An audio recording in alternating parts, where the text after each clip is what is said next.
మనమైతే చాయ్ ఎంతసేపు తాగుతాం? ఓ 5 నిమిషాలు. మహా అయితే 10 నిమిషాలు. కానీ 3 గంటలు చాయ్ తాగేటోళ్ళు ఎవరైనా ఉంటారా? అట్లనే అన్నం ఎంతసేపు తింటారు? అర్ధగంట. మహా అయితే ఓ 40 నిమిషాలు. పోనీ ఓ గంట. కానీ 4 గంటలు భోజనం చేసేటోళ్ళు ఎవరైనా ఉంటారా? అంత లేట్‌గా తినేటోళ్ళు ఎవలు అంటారా? ఇగో ఈ ముచ్చట ఇనుండ్రి. House adjourned for tea break అంటారు. టీ బ్రేక్ ఎంతసేపు ఉంటుందండి? 10 నిమిషాలు ఉండాలి. House adjourned for lunch break అంటారు. లంచ్ అంటూ అర్ధగంట 45 నిమిషాలు ఉండాలి. ముఖ్యమంత్రి ఢిల్లీకి వెళ్ళి వస్తున్నాడు అని 4 గంటలు మళ్ళీ సభను బెల్లే కొట్టరు. లేదు ఫైనాన్స్ మినిస్టర్ ప్రిపేర్ అవుతుండు, ప్రిపేర్ అయ్యి వస్తారా? అసెంబ్లీలో కూర్చొని ప్రిపేర్ అవుతారా? ఫైనాన్స్ మినిస్టర్ ప్రిపేర్ అవుతుండని టీ బ్రేక్ అంటారు. 3 గంటల దాకా మళ్ళీ బెల్లే కొట్టరు. Is the way of running the house. ఒకరోజు నేను బడ్జెట్ మీద మాట్లాడాలి. టీ బ్రేక్ ఇచ్చారు. 12 o'clock టీ బ్రేక్ అన్నారు.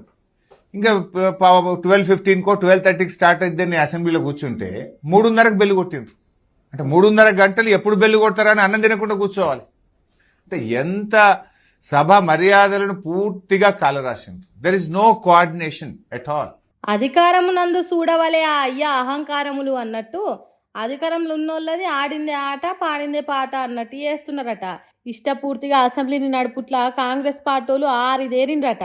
అంతా మా ఇష్టం, అనంతం మా ఇష్టం అని ఎట్లా పడితే అట్లా ఓ పద్ధతి పాడు లేకుండా అసెంబ్లీ నడుపుతున్నారట. ముఖ్యమంత్రి కోసం 3 గంటలు, పైసల మంత్రి కోసం 4 గంటలు, పెళ్లిళ్ళకు పోతే అన్ని గంటలు, పేరంటాలకు పోతే ఇన్ని గంటలు అని అసెంబ్లీని దాని పద్ధతులను లెక్క చేయకుండా చేస్తున్నారట. ఒక్కరోజు అసెంబ్లీ ఖర్చు ఎంత అనేది ఖచ్చితంగా చెప్పలేం కానీ 2-3 లక్షలకు ఎక్కువనే ఉంటుందా అనేది మాత్రం చెప్పొచ్చు. అంటే గంటకి ఎంత లేదన్నా 20 నుంచి 50 వేల నడుము ఉంటుంది. ఇక 3 గంటలు 4 గంటలు ముఖ్యమంత్రి కోసము మంత్రుల కోసం ఆగం చేస్తే లక్షల రూపాయలను ఉత్తగా హుస్సేన్ సాగర్ లో పోసినట్టు చేస్తున్నారు అన్నట్టే కదా. ప్రజల సమస్యల మీద మాట్లాడుండ్రి, చర్చించుండ్రి, మా బతుకులు బాగు చేయండ్రి అని ఓట్లేసి పబ్లిక్ అసెంబ్లీకి ఎమ్మెల్యేలను ఎమ్మెల్సీలను పంపితే కాంగ్రెస్ సర్కార్ చేస్తున్నది ఒగిట్లా ప్రజల సమస్యలు పక్కన పెట్టి ప్రజల సొమ్మును ఆగం చేస్తున్నారు.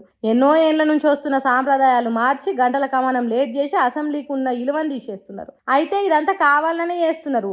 ప్రిపేర్ కాకుండా వచ్చి అసెంబ్లీలో కూర్చొని ఒక్కొక్క కాగితం చదువుతున్నారు. ప్రతిపక్ష ఎమ్మెల్యేలు నారాజు అయ్యి ఇంటికి పోవాలని వాళ్ళు మొత్తానికే సడ్డమాలినాక సభ పెట్టాలని కుట్రతో ఇదంతా చేస్తున్నారని టైం టు టైం అసెంబ్లీనే నడపకుంటే ఇక వీళ్ళు రాష్ట్రాన్ని ఏ తిరిగి నడుపుతున్నారు అర్థమైతలేదా అన్నట్టు మాట్లాడిండు మాజీ మంత్రి హరీష్ రావు సారు. అధికారం చేతులున్నది కదా అని ఇష్టం ఉన్నట్టు చేస్తున్నారు. పిచ్చోని చేతుల రాయి తీరైతున్నదని మాట్లాడుకుంటారట. హరీష్ రావు సార్ మాటలు విన్నాక తెలంగాణ పబ్లిక్ కూడా